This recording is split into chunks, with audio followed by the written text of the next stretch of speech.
Halo teman-teman, selamat datang di channel Langkah Terakhir. Di channel ini kita akan membahas alur cerita dan langsung saja kita masuk ke ceritanya. Lindong berjalan keluar dari hutan lebat dengan langkah tenang. Malam masih menyisakan bau darah, dan di depan sana anggota klan Gu sudah berkumpul di antara bangkai binatang iblis yang berserakan. Ia hanya melirik sekilas, seolah sudah memahami apa yang terjadi, namun wajahnya tetap datar tanpa emosi. Tanpa mengatakan apapun, ia langsung melangkah melewati mereka, seakan tidak ingin terlibat. Lindong, suara Guyan menghentikannya. Ia menoleh sedikit. Ada apa? Nada suaranya tetap datar seperti biasa. Beberapa anggota klan Gu merasa tidak nyaman mendengarnya, tetapi tidak ada yang berani menunjukkan ketidaksukaan mereka. Setelah kejadian malam itu, mereka sadar orang di hadapan mereka bukan seseorang yang bisa diremehkan. Guyan menunjuk ke arah bangkai binatang iblis di tanah. Itu, perbuatanmu. Lindong tidak langsung menjawab. Ia hanya memandang sekilas, tanpa memberi kepastian. Sikap itu membuat Gu Ying yang berada di sampingnya mendengus dingin. Rasa tidak sukanya sudah memuncak. Tanpa banyak bicara, ia melangkah maju dan tiba-tiba melancarkan serangan. Dua jarinya menekan ke depan, mengarah langsung ke dada Lindong dengan kekuatan yang tajam dan cepat. Serangan itu datang begitu mendadak hingga bahkan Guyan tidak sempat menghentikannya. Namun saat serangan itu mengenai tubuh Lindong, hasilnya di luar dugaan. Tubuh Lindong sama sekali tidak bergeming. Seolah yang disentuh bukan daging, melainkan logam keras. Jari Gu Ying bahkan tidak mampu menembus pertahanannya. Ekspresi Gu Ying langsung berubah. Ia merasakan ada sesuatu yang tidak beres dan berniat menarik diri. Namun sudah terlambat. Dalam sekejap, sosok Lindong menghilang dari tempatnya dan muncul tepat di hadapannya. Tangannya bergerak cepat, mencengkeram leher Gu Ying dengan kuat. Cengkeraman itu begitu kokoh, cukup untuk mengakhiri hidupnya kapan saja. Lindong, teriak beberapa orang panik. Guyan buru-buru melangkah maju. Jangan gegabah, dia hanya ceroboh, tidak ada niat buruk. Tatapan Lindong dingin, tanpa sedikit pun kelembutan. Aura membunuh yang samar namun nyata membuat wajah Gu Ying memucat. Untuk pertama kalinya, ia benar-benar merasa dekat dengan kematian. Kecantikannya, yang biasanya membuat banyak orang tunduk, tidak berarti apa-apa di mata pria ini. Saat itu, suara lembut Guya terdengar dari samping.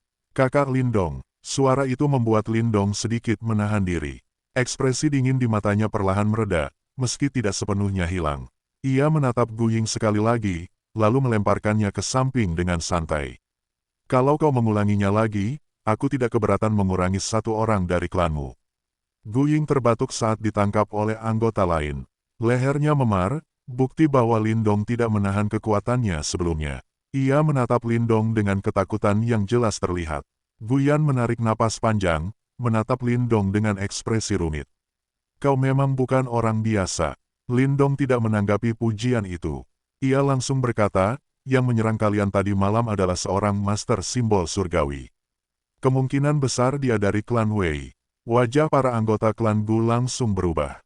Gelar itu bukan sesuatu yang bisa mereka abaikan. Seorang master simbol surgawi setara dengan ahli tahap kehidupan mendalam, tingkat yang jauh di atas mereka. Bagaimana kau tahu? Tanya Guyan serius. Aku sudah bertarung dengannya, jawab Lindong singkat. Kata-kata itu membuat suasana semakin sunyi. Mereka tidak menyangka Lindong mampu bertahan setelah berhadapan langsung dengan seseorang di tingkat itu. Lindong melanjutkan dengan nada tenang, kalian tidak akan menang melawan klan Wei. Lebih baik tinggalkan pulau ini sebelum terlambat. Ucapan itu bukan ejekan, melainkan fakta yang ia lihat sendiri. Namun bagi anggota klan Gu, kenyataan itu tetap sulit diterima. Guyan menggeleng perlahan, buah roh kehidupan misterius terlalu berharga. Kami tidak bisa mundur begitu saja. Lindong hanya mengangkat bahu. Ia tidak peduli dengan keputusan mereka. Tanpa berkata lagi, ia berbalik dan berjalan menuju kereta, seolah semua ini bukan urusannya. Melihat itu, Guyan ragu sejenak sebelum akhirnya berkata, kalau begitu, bisakah kau membantu kami? Langkah Lindong berhenti. Ia menoleh, menatap mereka dengan pandangan datar. Kenapa aku harus membantu kalian? Pertanyaan itu membuat semua orang terdiam. Salah satu dari mereka langsung membalas dengan nada tidak puas, kami sudah menyelamatkanmu. Lindong menatap mereka tanpa emosi. Yang menyelamatkanku adalah Guya, bukan kalian. Ucapan itu membuat suasana menjadi canggung. Tak ada yang bisa membantah. Aku akan menjaga keselamatan Guya, lanjutnya. Untuk yang lain, itu urusan kalian sendiri. Kata-kata itu jelas dan tanpa basa-basi. Wajah beberapa orang langsung berubah, tetapi mereka tidak bisa menyangkal kenyataan bahwa selama ini mereka memang tidak peduli padanya. Suasana menjadi kaku. Tekanan dari keberadaan Master Simbol Surgawi membuat mereka semakin gelisah. Tanpa bantuan tambahan, peluang mereka sangat kecil. Guyan terlihat berpikir keras. Ia sempat melirik ke arah Guya, berharap gadis itu bisa membujuk Lindong. Namun Guya hanya menggeleng pelan, tidak berani ikut campur. Saat kebuntuan itu terjadi, Lindong tiba-tiba berbicara lagi, bukan berarti aku tidak bisa membantu. Semua orang langsung menoleh. Kalau begitu, apa yang kau inginkan? Tanya Guyan cepat. Lindong menatap mereka, lalu berkata santai, anggap saja kalian mempekerjakanku. Aku ingin bayaran. Berapa? 10.000 pil Suan Yuan. Suasana langsung meledak. Banyak yang berseru marah, menganggap jumlah itu terlalu berlebihan. Namun Lindong tetap tenang. Dibandingkan dengan buah roh itu, jumlah itu tidak seberapa. Lagi pula, tanpa bantuanku, kalian mungkin kehilangan setengah dari orang-orang kalian. Apakah nyawa kalian tidak sebanding dengan itu? Kata-katanya membuat mereka terdiam. Tidak ada yang bisa menyangkal logika itu. Guyan berpikir lama, wajahnya serius. Kalau begitu, apa jaminannya? Setidaknya aku bisa menahan Master Simbol Surgawi itu, jawab Lindong. Berapa peluangmu? Lindong tersenyum tipis. Kalau lukaku pulih, 60% untuk membunuhnya. Kali ini semua benar-benar terdiam. Bahkan Guyan terkejut mendengarnya. Setelah beberapa saat, ia akhirnya mengatupkan gigi. Baik, kalau kau benar-benar bisa melakukannya, aku akan memberimu 10.000 pil Suan Yuan. Senyum Lindong sedikit melebar. Ia mengulurkan tangan tanpa ragu. Kalau begitu, bayar di depan. Kelompok Guyan hanya bisa saling pandang saat melihat Lindong mengulurkan tangan dengan santai, seolah meminta sesuatu yang memang sudah menjadi haknya. Mereka merasa tidak berdaya menghadapi sikapnya yang begitu lugas. Seseorang di antara mereka sempat bergumam pelan, meragukan apakah Lindong benar-benar bisa dipercaya. Bagaimanapun, dia belum menunjukkan apapun secara nyata, sementara jumlah pil Suan Yuan yang diminta bukanlah angka kecil. Lindong tetap tenang. Ia hanya menjawab bahwa pil itu memang ia butuhkan untuk memulihkan luka-lukanya. Nada suaranya datar, tanpa emosi berlebih, seakan semua ini hanyalah urusan biasa. Guyan akhirnya menghela napas. Ia tahu kondisi Lindong, tapi tetap saja, permintaan itu terasa mendesak. Setelah berpikir sejenak, ia memutuskan untuk mengumpulkan pil sebanyak mungkin dalam waktu singkat, meski jumlah 10.000 jelas bukan hal yang mudah. Lindong menerima keputusan itu tanpa banyak komentar. Ia hanya mengingatkan bahwa ia membutuhkan waktu 2 hari untuk memulihkan diri sebelum ancaman dari Master Simbol Surgawi kembali muncul. Setelah itu, ia masuk ke dalam kereta, meninggalkan kelompok itu dalam suasana penuh keraguan. Di luar, anggota klan Gu mulai membicarakan kemungkinan terburuk. Mereka sadar, jika benar musuh mereka adalah seorang Master Simbol Surgawi, maka situasinya jauh lebih berbahaya dari yang mereka kira. Namun, di saat yang sama, mereka juga tidak punya pilihan lain. Guyan mencoba menenangkan semuanya. Ia menyampaikan bahwa kemampuan mengendalikan begitu banyak manusia dan binatang iblis bukanlah sesuatu yang bisa dilakukan sembarang orang. Dari pengamatannya, Lindong juga bukan tipe yang berbicara tanpa dasar. Pada akhirnya, mereka hanya bisa berharap bahwa keputusan ini tidak salah. Tidak butuh waktu lama. Dalam setengah jam, 10.000 pil Suan Yuan berhasil dikumpulkan dan diserahkan kepada Lindong. Di dalam kereta yang luas, Lindong duduk dengan tenang sambil memegang tas Qiankun. Begitu dibuka, energi murni yang mengandung jejak kehidupan langsung memenuhi ruangan. Energi itu terasa hangat dan penuh vitalitas. Tanpa ragu, ia mengeluarkan pil satu per satu. Pil-pil itu melayang di sekelilingnya, membentuk lingkaran yang perlahan memancarkan gelombang energi. Lindong menarik napas dalam. Dengan satu pikiran, kekuatan pemakan dalam tubuhnya mulai aktif. Dalam sekejap, energi dari pil-pil itu tersedot masuk ke tubuhnya dengan kecepatan yang mencengangkan. Proses pemulihan pun dimulai. Di dalam tubuhnya, meridian dan tulang yang rusak perlahan mendapatkan kembali kekuatan. Energi kehidupan mengalir tanpa henti, memperbaiki setiap bagian yang terluka. Selama beberapa hari berikutnya, Lindong tidak pernah keluar dari kereta. Ia sepenuhnya fokus menyerap energi dari pil Xuan Yuan. Hasilnya jauh melampaui perkiraannya. Dengan bantuan kekuatan pemakan, hampir tidak ada energi yang terbuang sia-sia. Semua terserap sempurna. Di luar, keadaan relatif tenang. Tidak ada serangan lanjutan dari klan Wei. Seolah kedua pihak sama-sama menahan diri sambil menunggu waktu yang tepat. Konvoi klan Gu terus bergerak semakin dalam ke Pulau Roh Misterius. Perlahan, mereka mulai melihat lebih banyak kelompok lain di sekitar, tanda bahwa tujuan mereka sudah semakin dekat. Di dalam kereta, energi berkumpul semakin padat. Sebuah pusaran terbentuk di atas kepala Lindong, menarik energi dari segala arah. Cahaya samar berwarna hijau menyelimuti tubuhnya, memancarkan kekuatan yang terasa berat dan menekan. Perlahan, matanya terbuka, tatapannya tajam, seakan mampu menembus udara di depannya. Ia menghembuskan napas panjang, dan seketika tubuhnya bergetar ringan. Tulang-tulangnya berbunyi pelan, seperti suara retakan yang teratur. Ia akhirnya merasakan kembali kekuatan penuhnya.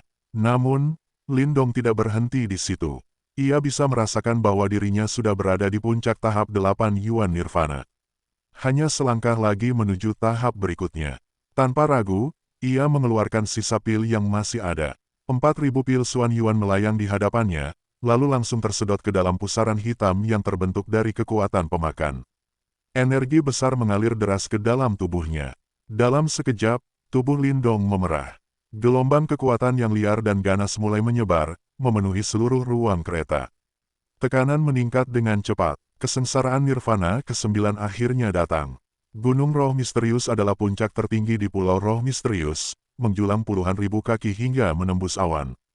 Kabut tebal melingkari bagian tengahnya, menutupi puncak dari pandangan siapapun. Saat itu, arus manusia terus berdatangan dari dalam hutan, berkumpul di kaki gunung dengan mata penuh hasrat. Di sanalah buah roh misterius kehidupan dikabarkan akan muncul. Raungan binatang iblis terdengar dari dalam gunung, membawa peringatan yang jelas. Namun, para ahli yang berkumpul tidak gentar. Godaan buah roh misterius kehidupan jauh lebih kuat daripada rasa takut terhadap bahaya. Tak lama kemudian, sebuah konvoi besar keluar dari hutan dan berhenti di antara kerumunan. Itu adalah kelompok klan Gu. Kehadiran mereka langsung menarik perhatian banyak pihak. Bisik-bisik terdengar di sekitar. Mereka mengenali Guyan cantik, kuat, dan hanya selangkah lagi menuju tahap kehidupan mendalam. Namun, banyak yang meragukan kemampuannya untuk bersaing memperebutkan buah tersebut tanpa kehadiran Gu Yuntian. Guyan tetap tenang, mengabaikan semua komentar. Namun dalam hatinya, ia menyadari bahwa kali ini lawan mereka tidak sedikit. Tatapannya sesekali melirik ke arah kereta di belakangnya, tempat Lindong masih mengurung diri. Tidak ada tanda-tanda pergerakan sejak beberapa hari lalu, meski ia masih bisa merasakan auranya. Tiba-tiba, seorang anggota klan Gu memberi peringatan. Sekelompok orang mendekat. Di depan mereka berdiri seorang pria berbaju biru, Lujian dari Pulau Hati Pedang. Ekspresi anggota klan Gu langsung berubah. Mereka mengenal sifat pria ini, licik, pendendam, dan kini jelas berpihak pada klan Wei. Lujian tersenyum tipis saat mendekat. Ia menyapa dengan nada akrab, namun Guyan sama sekali tidak menanggapinya. Sikap dingin itu membuat wajah Lujian menegang, meski ia tetap berusaha tersenyum. Ia kemudian menyampaikan peringatan bahwa Wei Song sudah bertekad mendapatkan buah roh misterius kehidupan, seolah menyuruh klan Gu mundur sebelum terlambat. Ucapan itu langsung membuat suasana menegang. Namun Gu Ying membalas tanpa ragu, menyindir keberanian Lujian yang hanya muncul karena dukungan klan Wei. Amarah Lujian langsung tersulut. Ia menyerang tiba-tiba. Gu Ying berhasil menghindar, tetapi serangan itu hampir mengenai Gu Ya di belakangnya.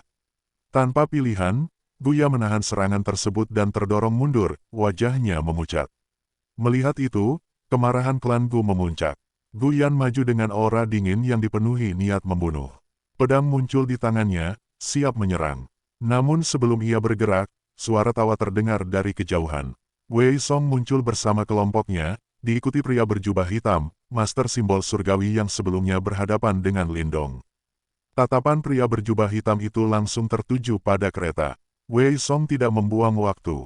Ia langsung menyerang ke arah kereta, menghancurkannya dalam sekejap. Namun setelah kereta itu hancur, tidak ada reaksi apapun dari dalam. Kereta itu kosong. Wei Song mengerutkan kening, merasa ada yang tidak beres. Saat itu juga, pria berjubah hitam di sampingnya berubah ekspresi. Ia segera membentuk penghalang dengan energi mental di depan mereka. Dalam sekejap berikutnya, sisa-sisa kereta meledak dari dalam. Cahaya tajam melesat keluar dengan kecepatan luar biasa. Bersamaan dengan itu, aura yang liar dan kuat membumbung tinggi, menyelimuti seluruh area dengan tekanan yang menyesakkan. Semua orang terdiam, mata Wei Song menyipit, tatapannya berubah dingin. Akhirnya, orang yang mereka cari menunjukkan dirinya.